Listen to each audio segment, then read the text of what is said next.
So guys, we have turned on our Kali Linux and Metasploitable 2.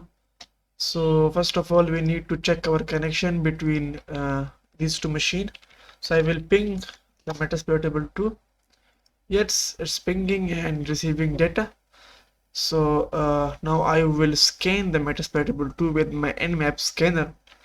Let me guys show you what options we have. So these are the bunch of examples and parameters we have.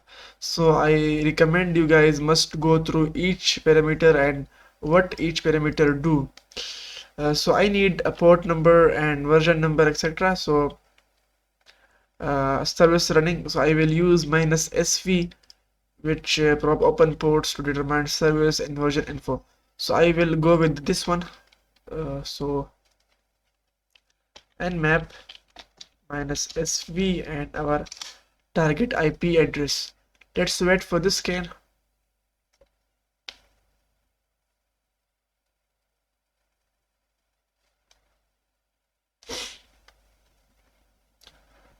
So we have the scan. These are the ports number which are open and the service running on each port with the version number as well. As we all know that we are going to target the SSH service on port 22. So I will open my MSF console, my Metasploit. It will take some time to respond.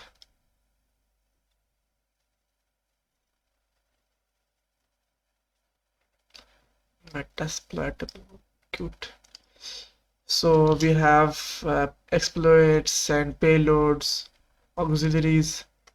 So as we all know that we are going to attack the SSH, so I will search for the SSH exploits and payloads in the Metasploit, right? So I will search Metasploit.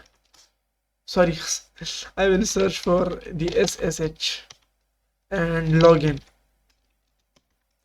because we want to log in into this service, this port, right? So I will these are the bunch of exploit auxiliaries and payloads we have. So I will use the auxiliary scanner SSH login because we need this one, right?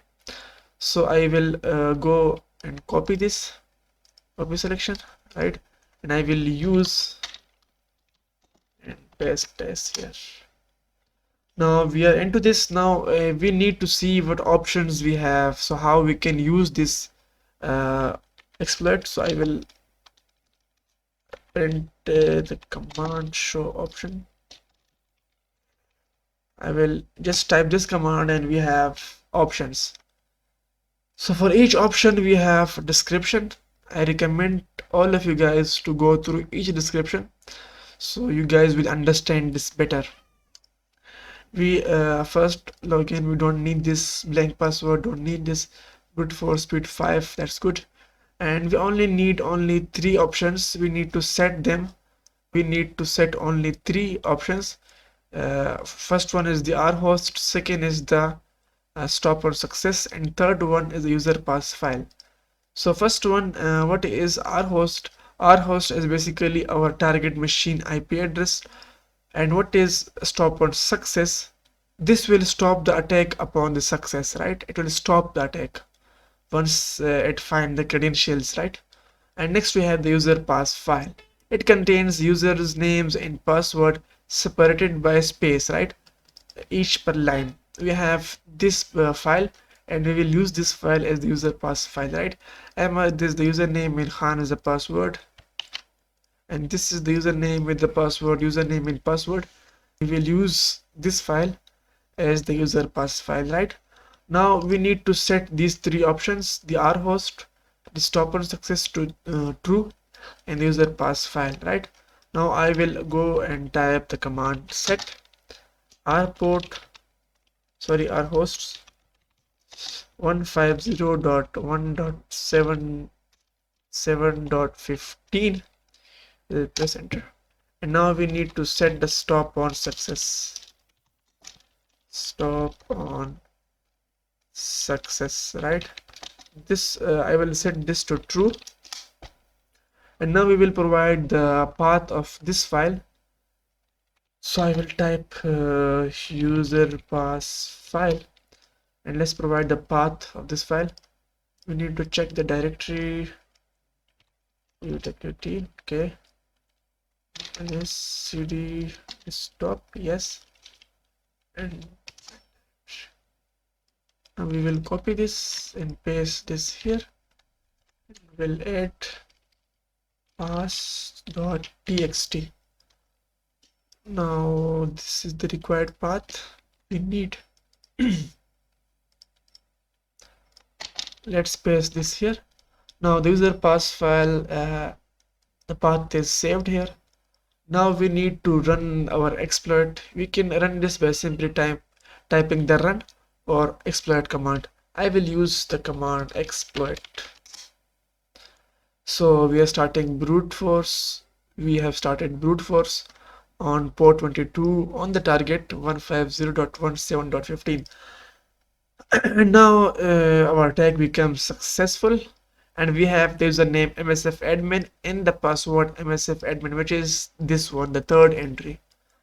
Now we have established the session. Session 1 is opened on.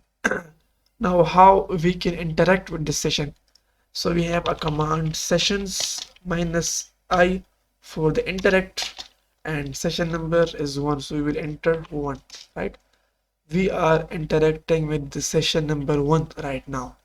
So let's see what we have got here. First of all, I will check who am I.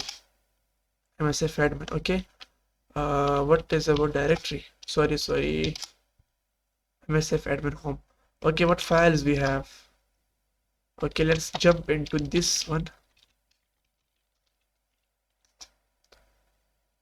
Okay, what file we have now? Okay, Samba, MySQL, SSL, TikiWiki. Okay, now let's jump into our Metasploitable 2 and see what we have got here. Okay, who am I? Okay, ls. I will jump into this vulnerable. Okay, let's print what we have. Now it's okay. These both are same. So guys, we have successfully brute force the port 22, and thank you for watching. So if you found this video helpful, make sure to like, subscribe, and remember, the great power comes great responsibility. Hack ethically and always stay legal. Thank you.